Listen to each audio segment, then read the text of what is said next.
when we voted, my first voting was, I think, in 1997. I think. We weren't super excited because we didn't know the value of voting. When I say we, I'm a woman. Whether I was young, and I was very young, but I could see very few women were voting. I would see that women are motivated to vote, not like men. Men understand why they need to vote. It's like life and death.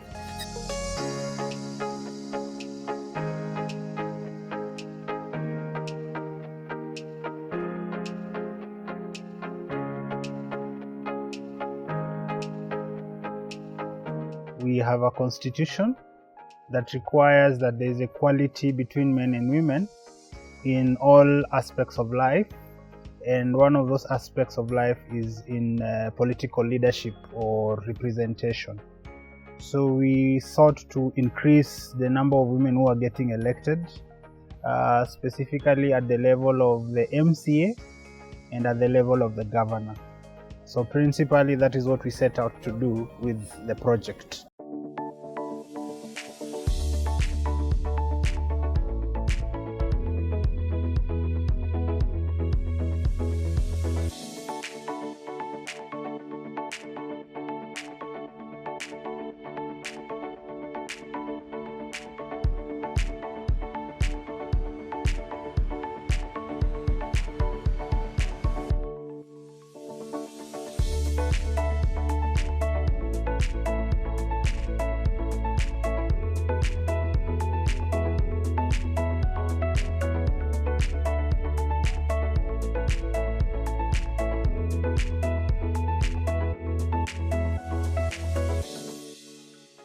I used to work with the community as a social worker, but I could not be able to stand in front of people, especially many people.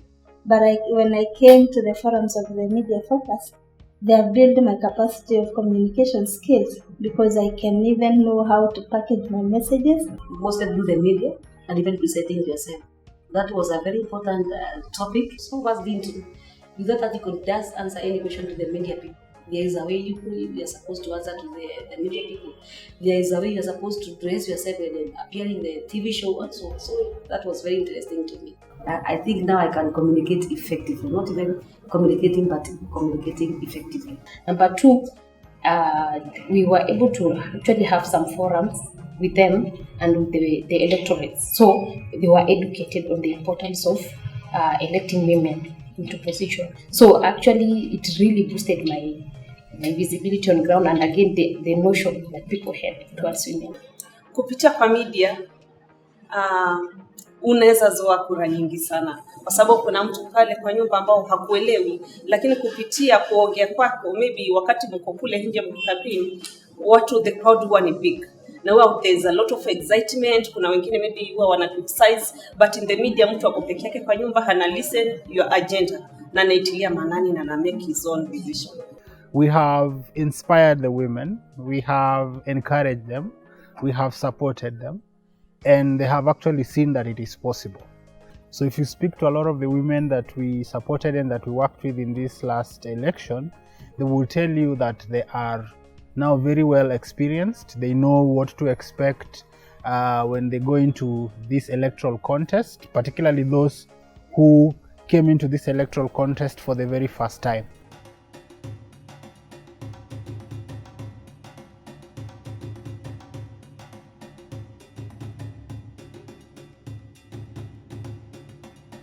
I was participating in the election of the MCA seat, whereby we were 7 candidates. That was 6 men and me.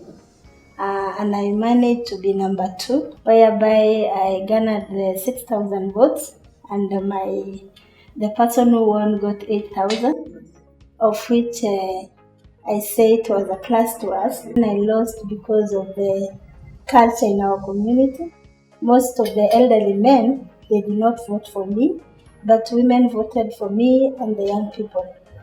Also, culture also says that me being a woman, I'm supposed not to own anything, but everything should be owned by men. But me, I should be there to beg. Whenever I want anything, I beg you.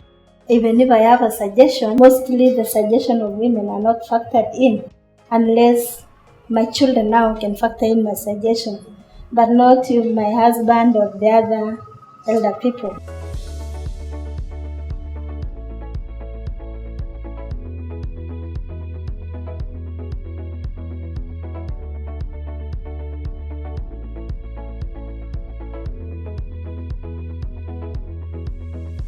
I'm currently in Laikipia University doing sports management. It's also a challenge. I wanted to pay school fees for my exams.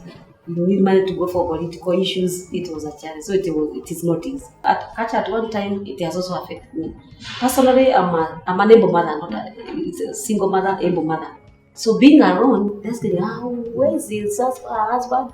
Is he married? Is she married? All those things that affect us. So being a single lady, it's also a challenge because they ask, if you give this position, you'll be taken by all, you take our men. Even all those things, catch it.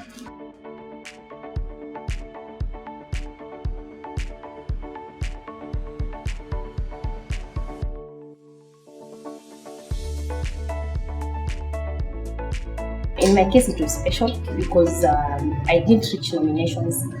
My party leader asked me to do a consensus, as in they had to tell me to step down for an incumbent because apparently the incumbent had cash and all that. So I had to step down, but it was not my will, it was against my will. So I was promised nomination, of which it did not come to pass. Someone else was given that slot, and I'm still following it out. The only support that I had was my family, and that is it. Even friends, at first they were like, are you ready to actually go political and all that? So for me, people did not even buy my idea. But when I stepped out, even my family did not believe on me at the first time.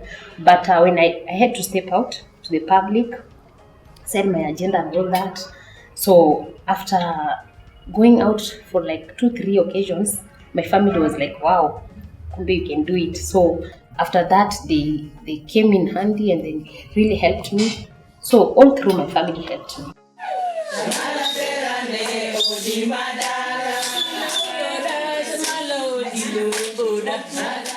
There's a lady here who's been elected.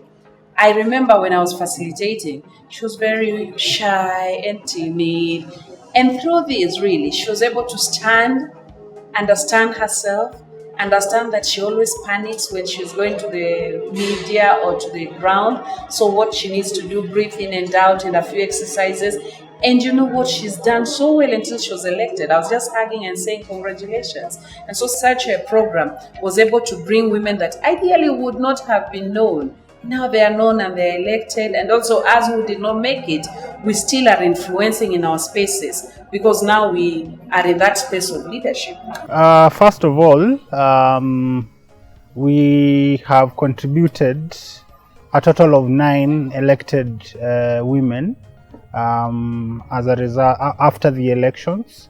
So I consider that to be the first and the greatest impact, because at the end of the day, that is what we had intended to achieve. We had intended to contribute to the number of women who are getting elected. And so in 2017, 9 of the women we supported and we worked with got elected. 7 of them got elected as MCAs, 1 got elected as a member of the National Assembly, and 1 more was elected as the Deputy Governor for the County of Nandi.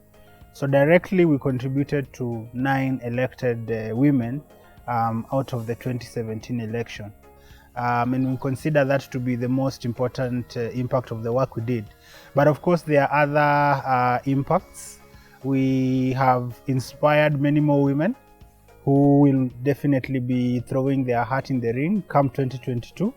So we expect that the impact of the work we have done will be felt beyond 2017. We have worked with college students, and so we also believe that we have influenced the attitudes of those young people insofar as women and political leadership is concerned.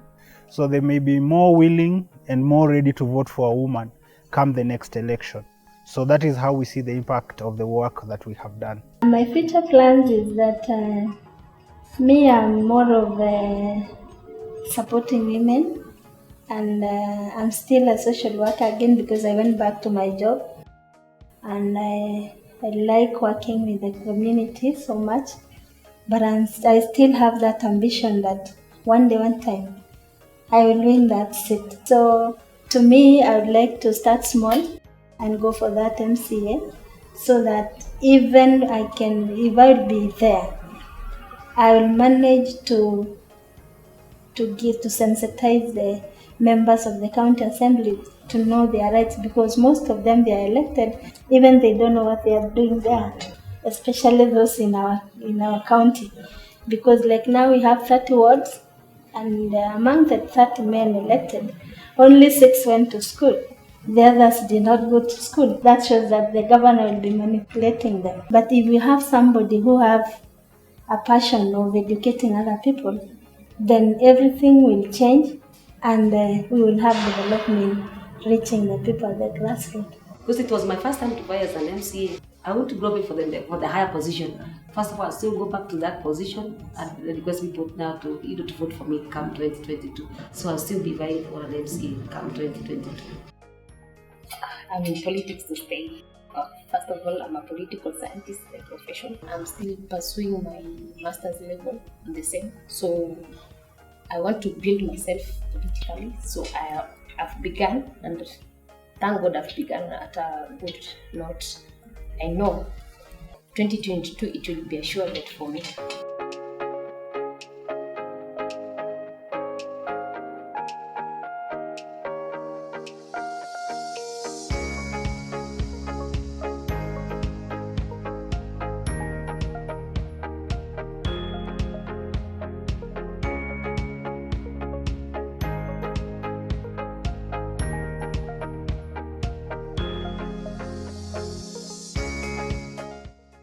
I'm the first woman to be elected in Changamwe where I come.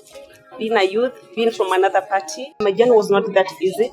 It was a God call, and I walked with the voice of the God. I listened to the God. So the God who enabled me to be the MCA today, He can also make me to be the president of Kenya in the near future. As a country, in the whole nation, for example, at the level of MCA, we have 1,450 MCA seats in Kenya. Only 96 of those seats are currently occupied by women. That is merely 6% of all those seats. If you go to the National Assembly level, where we have 290 constituencies, only 23 of those constituencies are represented by women. Again, just a mere 6%. If you look at the Senate level, out of 47 elected senators, only 3 of them are women, a very low percentage. And the same thing at the level of the governors. Out of the 47 elected governors, you only have 3 elected governors. So in general, as a country, we are lagging behind our own constitutional threshold when it comes to the representation of men and women. So we are still far below the level that we need to get at. And so it just calls for all of us to work together to seek to ensure that we achieve parity when we're talking about political representation between men and women. As a follow-up for Power 2017, we're still looking for partners. We're still working with FIDA to develop a follow-up program. So we're still looking for any partners who would like to join our effort in increasing gender equality in leadership positions, and especially use the media platform for women to voice their issues, but also their solutions. So any organization, implementation partners, international funders, anyone who thinks they can contribute to our effort, they're welcome to contact us.